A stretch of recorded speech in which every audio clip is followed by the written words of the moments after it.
বিশ্বের সবচেয়ে বড় তেলের মজুদ থাকা ভেনেজুয়েলাকে ঘিরে আবারও আলোচনায় মার্কিন প্রেসিডেন্ট ডোনাল্ড ট্রাম্প। দেশটির তেল সম্পদের নিয়ন্ত্রণ নিতে তার ঘোষণায় বাড়ছে বিতর্ক। তবে বিশ্লেষকেরা বলছেন এই পরিকল্পনা বাস্তবায়ন এতটাও সহজ নয়।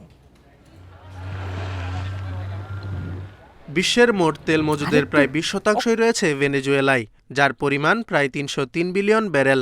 বিশ্লেষকদের মতে এই বিপুল তেল সম্পদের দিকেই নজর মার্কিন প্রেসিডেন্ট ডোনাল্ড ট্রাম্পের।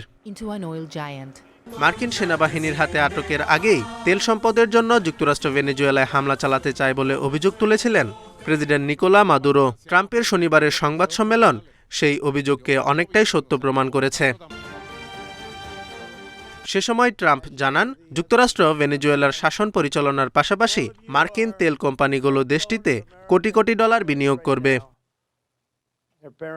তবে এই পরিকল্পনাকে অত্যন্ত চ্যালেঞ্জিং বলছেন বিশ্লেষকরা। তাদের মতে মার্কিন তেল কোম্পানিগুলো বিপুল বিনিয়োগ করলেও ভেনেজুয়েলার তেল উৎপাদনে অগ্রগতি পেতে লেগে যাবে কয়েক বছর। এছাড়া তেল কোম্পানিগুলোর সামনে বড় বাধা নিরাপত্তা ঝুঁকি, জরাজীর্ণ অবকাঠামো, মাদুরোকে আটকের মার্কিন অভিযানের বৈধতা নিয়ে প্রশ্ন এবং দীর্ঘমেয়াদী রাজনৈতিক অস্থিরতার আশঙ্কা। বিশেষজ্ঞরা আরও বলছেন, ট্রাম্পের এই পরিকল্পনার ফলে বৈশ্বিক তেলের সরবরাহ বা দামে আপাতত বড় কোনো প্রভাব পড়ার সম্ভাবনা নেই।